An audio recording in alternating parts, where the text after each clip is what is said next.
The council chamber stretched 300 meters across, a vast dome of crystalline material that sparkled with the light of 1,000 worlds. Representatives from 47 different species sat in their designated sections, their various forms creating a bizarre tapestry of galactic life. Some breathed oxygen, others methane. Some saw in wavelengths humans called invisible. But today, all of them focused on the human standing at the central podium. Ambassador David Chen looked smaller than usual under the massive holographic displays. His simple gray suit seemed plain compared to the elaborate robes and biological displays of the other ambassadors. He held a single data tablet in his hands. His face showed no emotion as he waited for the translation systems to sync across all 47 languages. The United Terran government hereby formally announces its complete withdrawal from the Galactic Council, Chen said. His voice stayed calm and professional. Effective immediately, we begin a 12-month transition period. At the end of this period, humanity will cease all galactic operations and return to our own systems. The chamber erupted. The Zelthari delegation, tall beings of pure energy contained in crystalline shells, flickered with what their species considered laughter. High Arbiter Velkan, a massive reptilian creature whose species had founded the Council 8,000 years ago, raised one clawed hand for silence. Ambassador Chen, Velkan's voice rumbled through the translation system. Surely this is simply a negotiation tactic. If humanity seeks better trade terms or representation adjustments, there are proper channels for such discussions. Chen looked up at the High Arbiter. This is not a negotiation. This is a formal notice of withdrawal. We have prepared extensive documentation for transition procedures.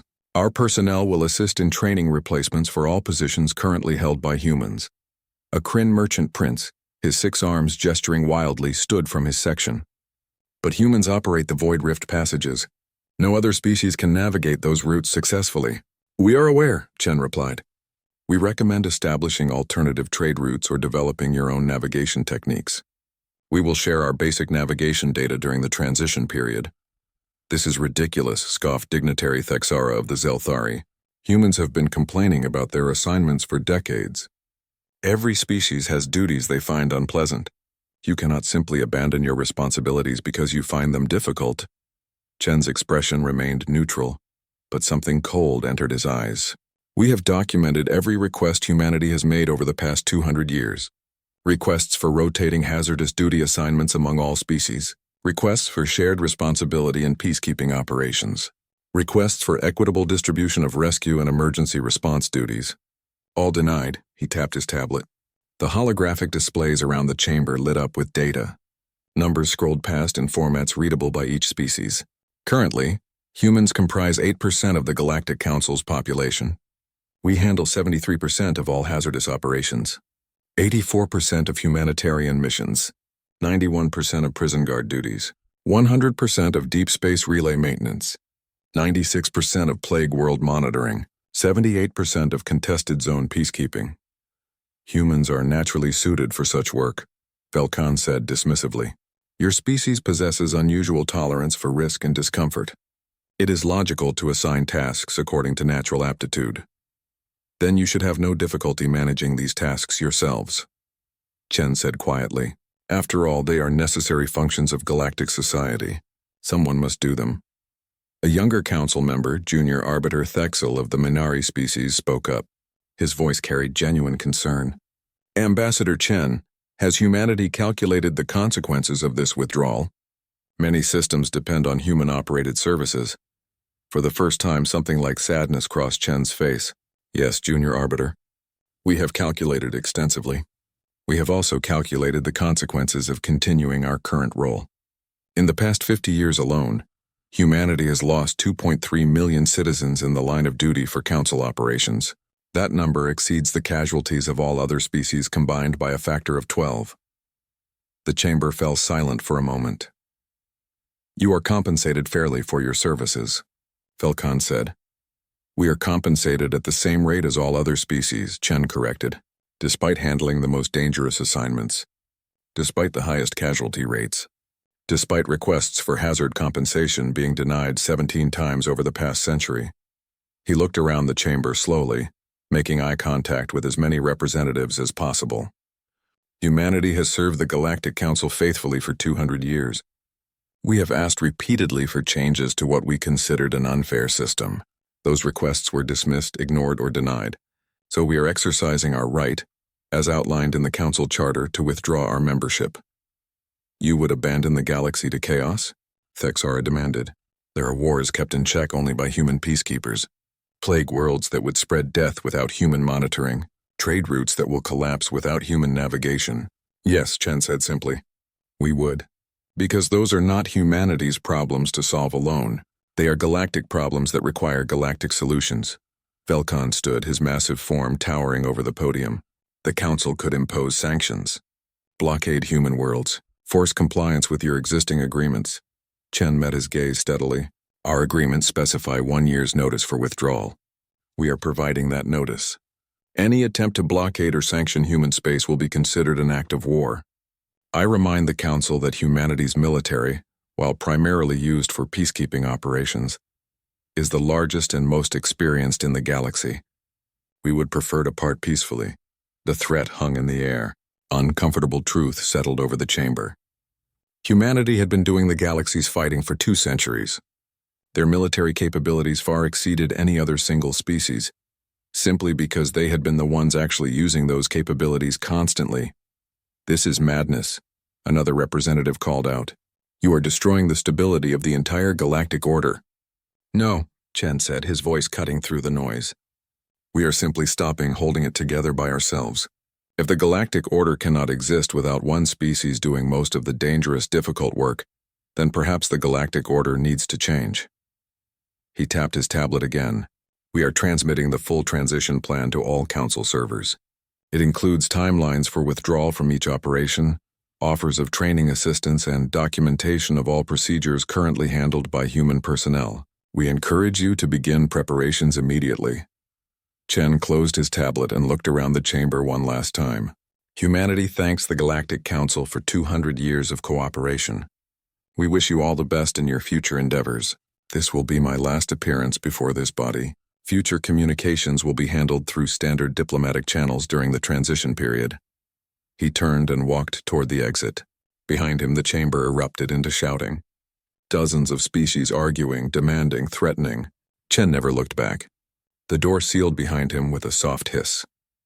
In the observation gallery above, Dr. Ishara Okonkwo watched her colleague leave. She was one of humanity's leading xenobiologists, running critical research stations throughout the galaxy. She had received the same orders Chen had just delivered. Begin preparations for complete withdrawal. 12 months to wrap up 200 years of integration. She looked down at the chaos in the council chamber and felt something unexpected. Not sadness or regret. Relief. After decades of watching humans die for species that barely acknowledge their sacrifice, after years of having her research funding cut while frivolous projects received full support, after countless nights wondering why humanity kept volunteering for every dangerous job while others watched safely from a distance, she felt relief. It was time to go home. Let the galaxy learn to save itself. 3 months had passed since Ambassador Chen's announcement. The Galactic Council had formed committees. They had drafted responses. They had sent diplomatic messages ranging from conciliatory to threatening. Humanity had replied to each with polite acknowledgement and continued their withdrawal timeline exactly as planned. Captain Maria Santos guided her freighter, the Perseverance, through the twisting chaos of the void rifts. Around her ship, space itself seemed to bend and tear. Purple and black energy streams curved in impossible directions.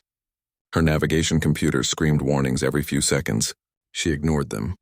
After 15 years running these routes, she trusted her instincts more than any computer. Behind her, 3 Kryn merchant vessels struggled to follow. They had demanded to learn the routes before the humans left. Maria had agreed to show them, though she had doubts. The void rifts required split-second decisions, a tolerance for nausea that would make most species unconscious, and a willingness to fly directly at things that looked like certain death. Humans called it threading the needle at suicide speeds. Other species called it insanity. Perseverance. This is Kryn merchant vessel Fortune's path. A translated voice crackled over the comm. We are experiencing severe system disruptions. The energy fluctuations are overloading our shields. Maria checked her displays. The Kryn ships were falling behind, taking the safe route around a void eddy instead of through it. The safe route added 3 hours to the journey and brought them dangerously close to a spatial tear that was growing. Fortune's path. You need to follow my exact trajectory, Maria said. That tear you are approaching will expand in approximately 4 minutes. If you are in range when it does, it will pull you in. We cannot fly through that energy field. Our crews will be incapacitated. Maria sighed. Humans could handle the void energy. Something about their inner ear structure and neurological makeup made them resistant to the disorientation that affected other species. Nobody knew why. Humanity had tried to explain it. The Council had never funded the research to develop artificial compensation. Then turn back now, Maria said flatly. This is the last run I am making through the rifts. After this, you are on your own. Either learn now or find another route. She did not wait for their response. Her ship dove through a cascading wall of purple energy. The hull shuddered. The lights flickered. Maria felt her stomach try to climb up her throat. She grinned and pushed the throttle forward. This was what she loved about flying. The edge of control. The dance with chaos. 3 hours later, she emerged on the far side of the rifts. She was alone. The Kryn vessels had turned back. Maria sent her report to Earth Command. Subject: Void Rift Navigation Training. Result: failed. Recommendation: non-human species lack physiological capability to safely navigate void rifts. Alternative routes will be required. Halfway across the galaxy, the contested zones burned. Commander James Wright watched from orbit as 3 different species fought over a small moon rich in rare minerals. A month ago, human peacekeepers would have been on the ground separating the combatants, enforcing the ceasefire agreements. Now the humans were packing up their bases and loading equipment onto transport ships. Commander, we are receiving distress calls from civilian settlements on the moon's surface, his communications officer reported. All 3 factions. They are asking for evacuation assistance. James looked at the tactical display. 8 years he had spent in the contested zones. 8 years of putting himself between species that wanted to kill each other. He had lost friends here. Good people who died trying to protect civilians in conflicts that were not Earth's problem. Inform them that we are no longer authorized to conduct operations in this sector, James said. Provide them with the contact information for the Galactic Council Emergency Response Division. Sir, the Council's emergency response is based 6 systems away. They cannot arrive for at least 48 hours. I am aware. James hated the words even as he spoke them. Below, people were dying. His instinct, his training, everything in him screamed to help. But those were his orders. Humanity was withdrawing. Let the galaxy handle its own emergencies. He watched the tactical display as the fighting intensified. He watched as civilian settlements sent desperate pleas that he could not answer. He watched as the colony's small defense force was overwhelmed. When the Galactic Council emergency response finally arrived 2 days later, they found ruins and bodies. The news reports blamed the tragedy on the combatants. They also mentioned, in small text at the bottom, that human peacekeepers would have responded in minutes but had withdrawn from the sector. On Kepler 442b, a mining colony of 60,000 people felt the ground shake. The deep mines had always been dangerous. They stretched hundreds of kilometers into the planet's crust, extracting valuable heavy metals. Collapses happened. Accidents occurred. When they did, human emergency response teams had always been close by. The teams had specialized equipment. They had experience. They had volunteers who would dig through unstable rock with their bare hands if it meant saving lives. The evacuation alarm blared. Section 7 had collapsed. 3,000 miners trapped. Toxic gas spreading. The colony's emergency coordinator sent the distress call to the nearest human rescue station. The response came back within minutes. This is Terran Rescue Station 47. As of last month, this station has been decommissioned. We are no longer authorized to respond to emergencies in this sector. Please contact Galactic Council Emergency Services. The coordinator stared at the message. The nearest Council Emergency Services were... She checked. 12 hours away. The trapped miners had maybe 3 hours of air. Maybe. She tried anyway. She sent the emergency request. She explained the urgency. The response was sympathetic but clear. The closest available team would arrive as soon as possible. Estimated time, 14 hours. In the deep mines, 3,000 people ran out of air while help was still 8 hours away. The news spread fast. Images of the rescue that came too late. Stories of bodies found mere meters from where they might have been saved. The Galactic Council issued a statement expressing sadness and pledging to review emergency response protocols. Humanity issued no statement. They had warned this would happen. They had offered transition assistance. They had provided all their emergency response protocols and equipment specifications. The galaxy had not taken it seriously. On the Tartarus penal stations, the most dangerous criminals in the galaxy realized the human guards were leaving. The stations were built to hold beings that could not be housed anywhere else. Mass murderers, war criminals, creatures whose very existence posed a threat to entire populations. The prisons floated in dead space far from any inhabited system. Only humans had been willing to work there. Guard Captain Sarah Chen, no relation to the ambassador, supervised the evacuation of the human staff. The replacement guards had arrived 2 weeks ago. They were from various species, all carefully selected. Sarah had done her best to train them, but training was not the same as experience.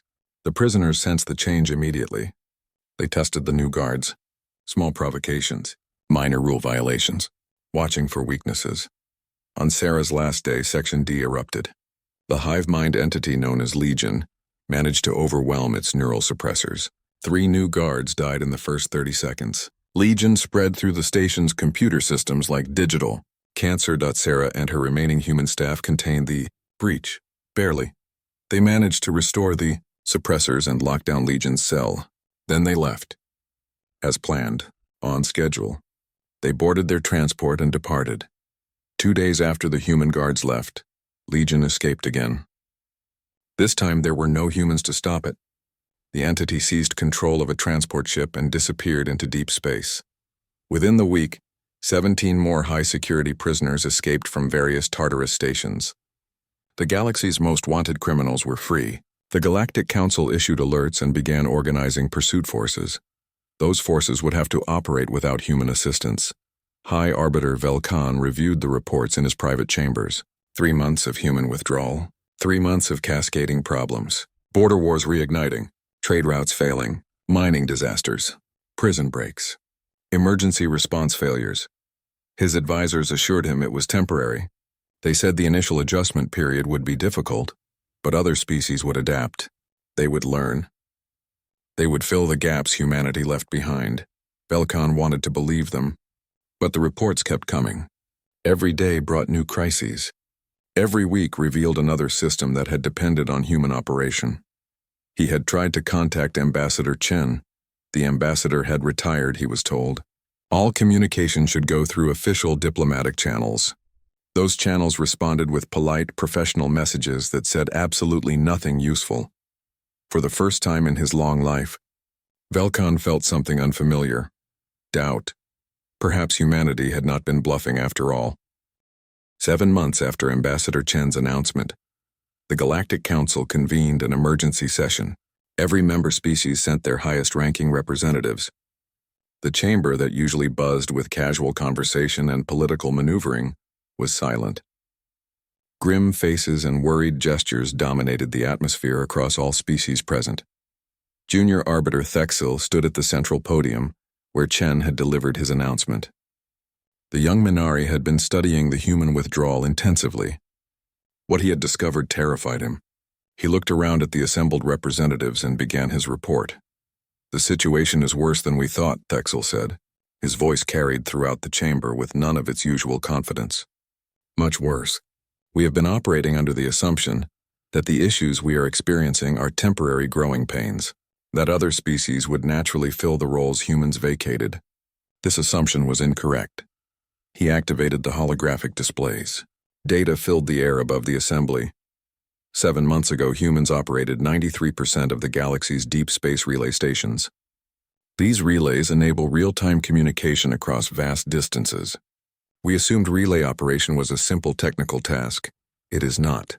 The relays require constant micro-adjustments to account for spatial drift, stellar radiation, and quantum fluctuations.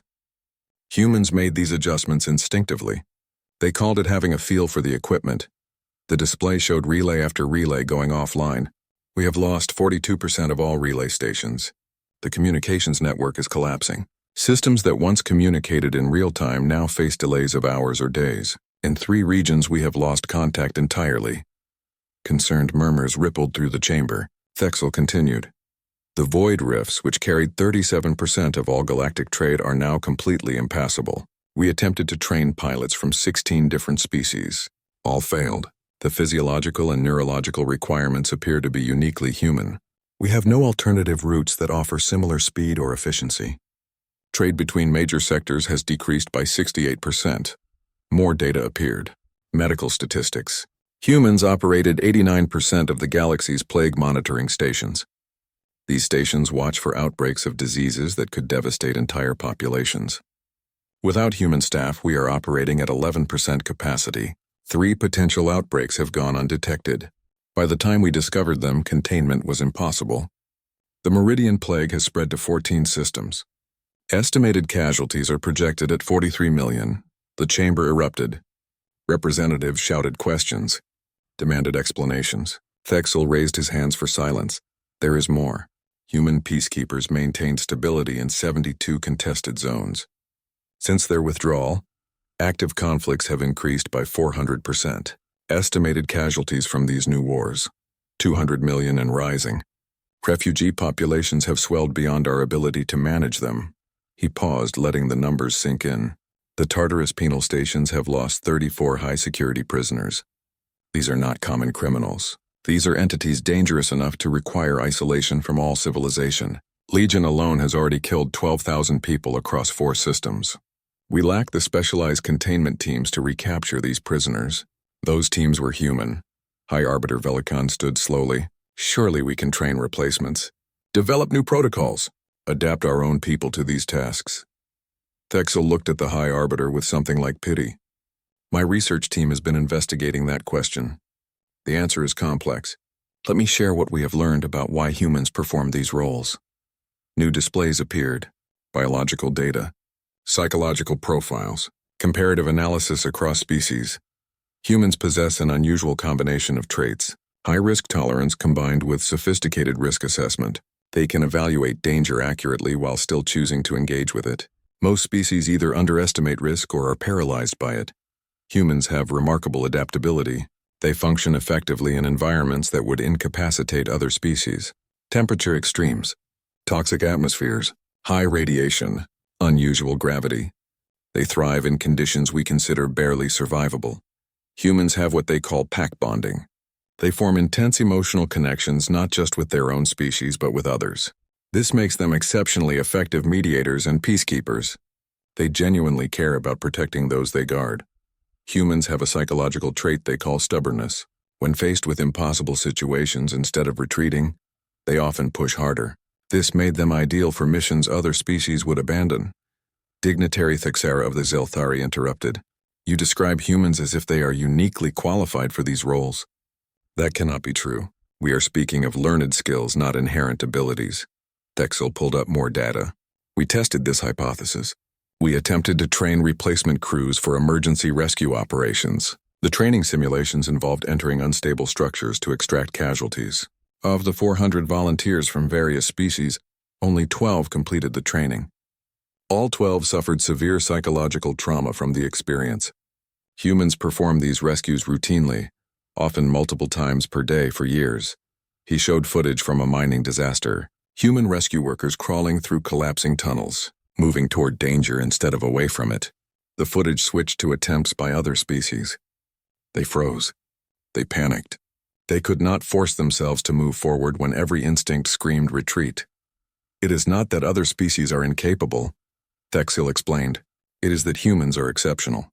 Their psychological and physiological traits make them uniquely suited for high-stress, high-danger operations. We built our entire galactic infrastructure on the assumption that humans would always be available to handle these situations. A Kryn representative stood. Then we must negotiate their return, offer them better terms, higher compensation, more representation in the council. We tried, Velkan admitted. The massive reptilian's voice carried defeat. We sent delegations to Earth. We offered everything from increased voting power to exclusive trade agreements. The humans politely declined all offers. Then we demand their return, Thexara shouted. They have obligations, responsibilities. With what leverage? Thexel asked quietly. Their legal obligations ended 6 months ago. They fulfilled their 1-year notice requirement. They have no debt to us, no outstanding agreements. They are completely within their rights to withdraw. We could blockade their space, force their compliance. The chamber fell silent. Everyone looked at Velkan. The High Arbiter's expression was grim. That would be war, he said slowly. War with the species that has been fighting all of our wars for 200 years. The species with the largest, most experienced military in the galaxy. The species that knows all of our defensive capabilities because they helped build them. Does anyone here believe we would win such a war? No one answered. Thexel pulled up one final display. It showed projections, population estimates, economic forecasts, all trending downward, sharply downward. If we do nothing, if current trends continue, we project complete galactic infrastructure collapse within 18 months. Multiple species will face extinction-level events. Wars will spread unchecked. Plagues will run rampant. Trade networks will disintegrate. We are looking at a dark age that could last centuries. There must be something we can do. A small voice spoke from the back. A representative from one of the younger species. Some way to fix this. There is, Thexel said. We do what humans were asking us to do for 200 years. We share the burden. Every species takes responsibility for difficult tasks. We stop assigning all the dangerous work to one group while the rest of us remain comfortable. But we lack the capability. Someone protested. Then we develop it, Thexel said firmly. We invest in training. We develop new technologies. We adapt. The way humans adapted when they joined the galaxy. They did not arrive knowing how to navigate void rifts or contain exotic pathogens. They learned. We can learn. That will take years, Velkan said. Decades, perhaps. Yes, Thexel agreed.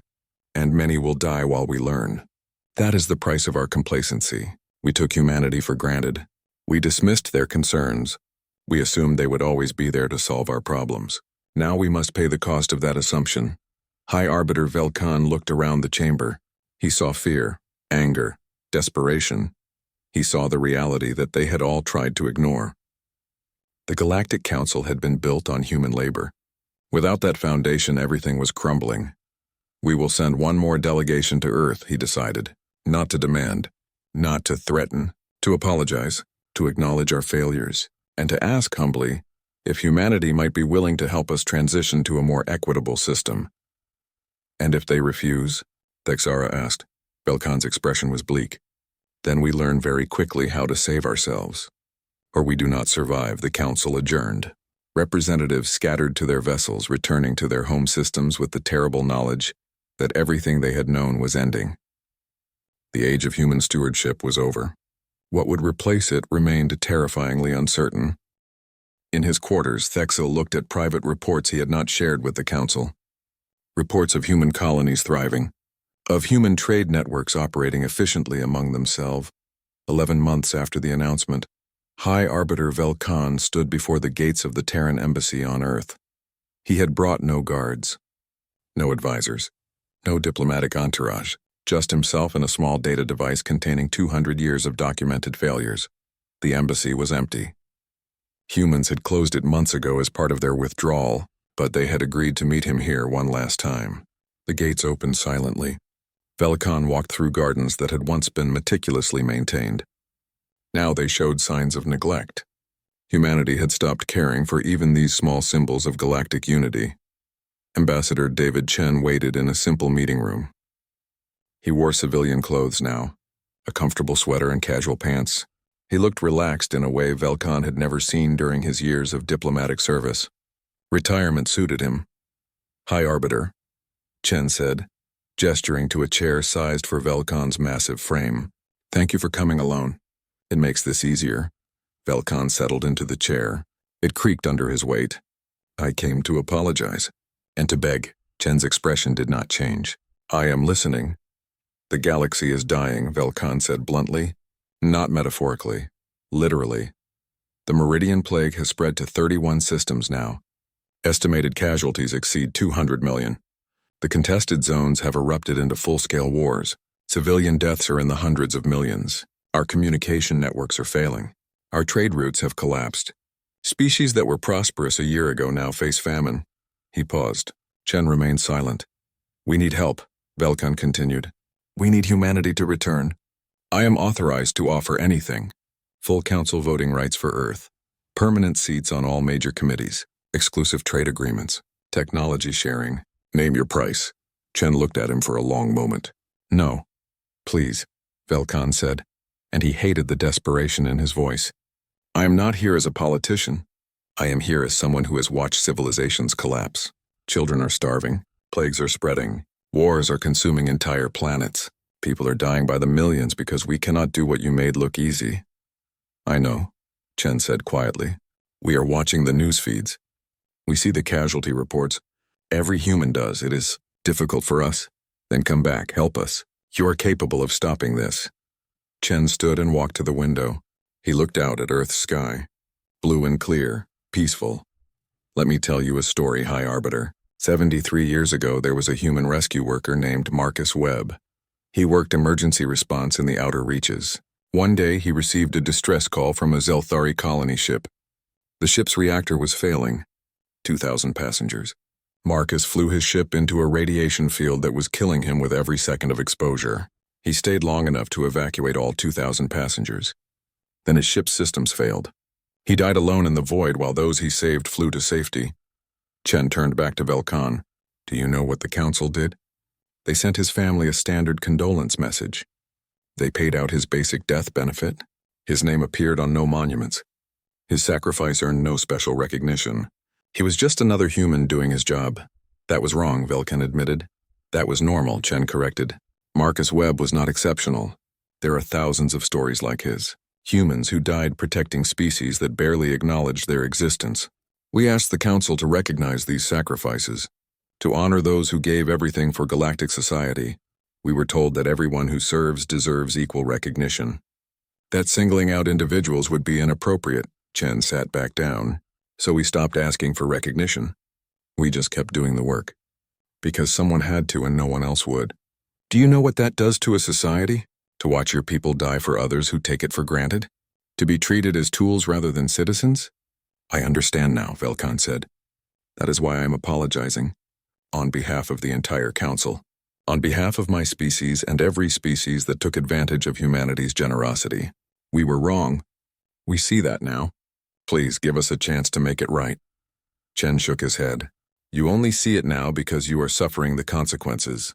Where was this understanding when we were the ones suffering? When we begged you to share the burden? When we asked year after year for basic fairness? We did not understand what you were carrying for us. Exactly, Chen said. You did not understand because you never tried to understand. It was easier to let humans handle the hard things. Easier to assume we were naturally suited for suffering. Easier to ignore our requests than to examine your own comfort. Velkan felt something crack inside him. Pride. Dignity. The certainty that had carried him through 8,000 years of life. You are right. About all of it. We failed you. We failed ourselves. And now billions are dying because of our failure. I cannot undo the past. But I am begging you to help us build a different future. What kind of future? Chen asked. One where burdens are shared. Where no single species carries the weight of galactic survival. Where we all contribute according to our abilities but no one is exploited. Velkan pulled out his data device. I have brought records. Every time humanity requested help and was denied. Every casualty report. Every documented case of unfair treatment. I have shown these to the Council. They have agreed to complete restructuring. Chen took the device. He scrolled through the data in silence. His expression remained neutral, but Velkan saw something flicker in his eyes. Surprise, perhaps. This would require fundamental changes to how the Council operates, Chen said finally. Yes. We are prepared to make those changes, but we need guidance. We need training. We need humans to teach us how to do what you have been doing. Velkan leaned forward, not to return as you were. Not as servants or tools. As partners. As equals who help others learn to carry their own weight. And if we refuse? Then the galaxy burns, Velkan said simply. And we deserve it for our arrogance. But billions of innocent people will burn with us. People who had no say in how their leaders treated humanity. Children who will die from plagues they did not cause. Families who will starve because of trade routes they did not close. Chen set down the data device. He looked at Velkan with an expression the High Arbiter could not read. I cannot make this decision alone. This is not about me or even about Earth's government. This is about every human who suffered under the old system. Every family that lost someone. Every person who was treated as expendable. I understand. But I will bring your proposal to Earth's government. I will share your apology with our people. I will let them decide if humanity is willing to help the galaxy one more time. Thank you, Velkan said. The relief in his voice was palpable. Chen held up a hand. Do not thank me yet. You need to understand something. If humanity agrees to help, it will not be like before. We will not be your cleanup crew. We will not handle every dangerous job while others remain comfortable. We will help you learn to save yourselves. We will work alongside you, not for you. And if we see the old patterns returning, if we see humanity being taken for granted again, we will leave. Permanently. I accept those terms. The Council accepts those terms. We shall see, Chen said.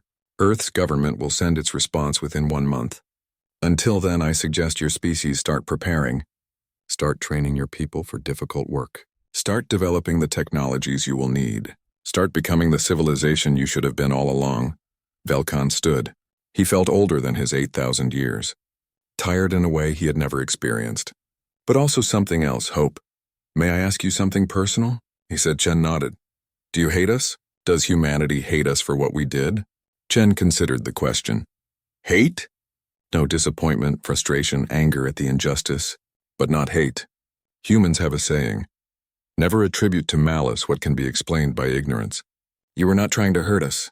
You simply did not see us as equals. That is something that can change. And has it changed? Do you see us differently now that we come to you as supplicants? Chen smiled sadly. I see you the same way I always did. As people capable of both great wisdom and terrible blindness. The difference is that now you see yourselves clearly. That is the first step toward becoming better. Velkan left the embassy with Chen's words echoing in his mind. He boarded his ship and departed Earth. Below him, humanity's homeworld spun peacefully. A civilization that had carried the galaxy on its shoulders and then simply let go. The galaxy was learning what it felt like to stand on its own feet. The lesson was brutal. The cost was measured in millions of lives. But perhaps if they survived, they would emerge stronger, more just, more worthy of the sacrifice humanity had made. Perhaps. 1 year and 3 months after humanity withdrew from the Galactic Council, Junior Arbiter Thexil stood at the central podium. The chamber was fuller than it had been in months. Representatives who had been absent during the crisis now returned, drawn by rumors of a potential solution. But those who had lived through the worst months could be identified easily. They looked thinner, more tired. Their species' natural confidence had been replaced by something harder. Experience. The Terran government has responded to our request, Thexil announced. His voice carried none of the nervous uncertainty from his earlier reports. He had changed too. Everyone had. Humanity has agreed to provide assistance. However, the terms are not what many of you expected. He activated the holographic displays. A document appeared, written in the clear, direct language humans preferred. No flowery diplomatic phrases. No room for misinterpretation. First, Thexil read, humanity will not return to galactic service as it existed before. All previous agreements and assignments are void. Second, humanity will provide training and guidance to help other species develop capabilities in critical areas. This training will be temporary, lasting no more than 10 standard years. Third, all assistance will be provided on a fee-for-service basis. The galaxy will pay for what it receives. Fourth, any species that requests human assistance must also commit resources to developing their own capabilities. No species may rely exclusively on human labor. The chamber erupted in protests. Pay for what was freely given before? Someone shouted. This is extortion. Thexil waited for the noise to settle. It is not extortion. It is respect. Before we treated human labor as worthless, something we were entitled to receive. Now we acknowledge its value by compensating it fairly. This is what we should have done from the beginning. High Arbiter Velkan stood. He had called this emergency session. He had brought humanity's response to the Council. Now he spoke with authority that silenced the protests. The Council leadership has already agreed to these terms. We have established the Galactic Development Fund, which will pay for human assistance. Every member species will contribute based on their economic capacity. This is not negotiable. Those who refuse to contribute are free to leave the council and manage their own crises. He looked around the chamber. Let me be absolutely clear. We are in no position to negotiate. The Meridian Plague killed 437 million people. The contested zone wars have displaced over 2 billion. Our economy has contracted by 63%. Legion and the other escaped prisoners have caused untold damage. We are barely surviving. Humanity is offering us a chance to learn how to do better. We will take it, gratefully. In another part of the galaxy, Dr. Ishara Okonkwo stepped off a transport onto a space station orbiting the plague world of Nethys Prime. She had not been to this station in over a year. When she left, it had been staffed by 200 human scientists and technicians, all working to contain and study the deadly pathogens below. Now it held a skeleton crew of 30 researchers from a dozen species, all overwhelmed and desperate. A Kryn scientist named Veltix met her at the airlock. The six-armed researcher looked exhausted. Dr. Okonkwo, thank you for coming. We have been trying to maintain the containment protocols you established, but we are failing. 3 breaches in the past month. The plague is spreading. Ishara surveyed the station. Equipment was misaligned. Sterilization procedures were incomplete. Alert systems were flashing warnings no one seemed to notice. It was worse than she feared. Show me everything, she said, and gather your team. We have a lot of work to do. Over the next weeks, Ishara taught. She did not just fix the problems. She explained why each procedure mattered. She showed the researchers how to think like humans thought when dealing with deadly pathogens, how to stay calm under pressure, how to make quick decisions when every second mattered, how to accept that sometimes, despite your best efforts, people would die. That last lesson was the hardest. The Kryn and most other species were not psychologically adapted to accept failure. They wanted certainty. They wanted guarantees. Ishara taught them that certainty did not exist in her field. You did your best. You saved who you could. You learned from your failures and tried to do better next time. But how do you live with that? Veltix asked one night after a particularly difficult day. A containment breach had killed 6 people before they could seal it. How do you accept that you could not save them? Ishara looked at her student. She thought about all the people she had failed to save over her career. All the faces she still saw in her dreams. You do not accept it, she said quietly. You carry it. You let it drive you to be better, to prepare more thoroughly, to respond faster. The weight never goes away. You just learn to keep moving despite it. Veltix considered this. Humans must be very strong. No, Ishara said. We are not strong. We are stubborn. There is a difference. In the contested zones, former Commander James Wright trained security forces from a dozen species. He taught them peacekeeping, conflict de-escalation, how to stand between 2 groups that wanted to kill each other, and make them stop without killing everyone involved. It was harder than he expected. Not because the trainees were incapable, but because their instincts were different. When faced with aggression, most species either fought or fled. Humans had a third option. They stood firm. They projected calm authority. They made combatants believe that violence was not worth the cost, teaching that required rewiring fundamental psychological responses. It took months. Some never learned. They washed out of the program, but others slowly began to understand. They started to develop that uniquely human quality of standing in danger's path and refusing to move. A young Minari soldier named Kexlar was one of the best students. He had the right temperament. Patient, brave but not reckless, willing to take risks to protect others. One day, Kexler asked James the question everyone eventually asked. Why did humanity do this work for so long? If it was so difficult, why did you not refuse earlier? James thought about the question. He had asked himself the same thing many times. Because someone had to, and we were good at it, and we believed that if we just kept showing everyone how it should be done, eventually others would join us. That we would not have to carry the burden alone forever. But you were wrong, Kexlar said.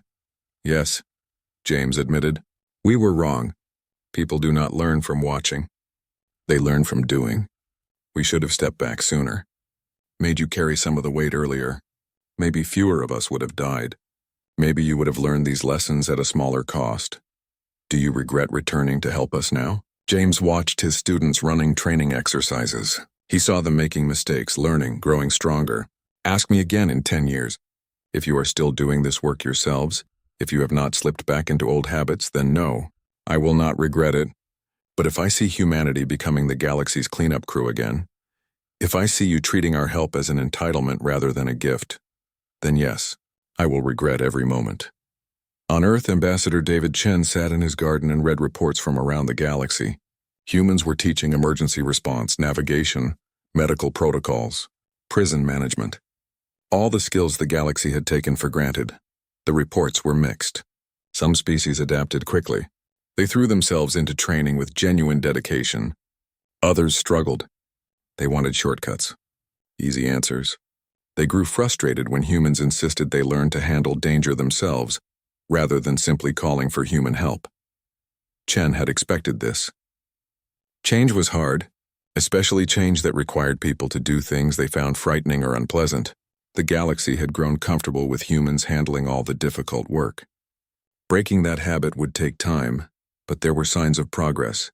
The Meridian Plague was finally contained, not by humans doing the work but by trained researchers from a dozen species working together. The casualty numbers were still horrific, but they had stopped the spread. They had done it themselves. In the contested zones, a mixed peacekeeping force successfully prevented 3 wars from escalating. They took casualties. They made mistakes, but they succeeded. Without human troops on the ground, the peacekeepers were Minari, Kryn, even some Zelthari who had learned to overcome their species' natural aggression. The relay network was slowly being restored. Engineers from various species had learned to make the constant micro-adjustments humans had performed instinctively. It took them longer. It required more attention, but they were doing it. Chen received a communication request. High Arbiter Velkan. He accepted it. The massive reptilian appeared on his screen. He looked older. The past year had aged him more than the previous 1,000.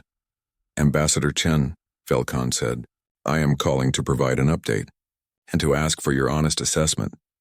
Go ahead, Chen said. We have been working with your training programs for 9 months now. We have made progress.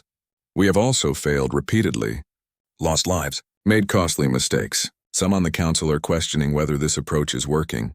What do you think? Chen asked. Thank you for watching and comment for next part.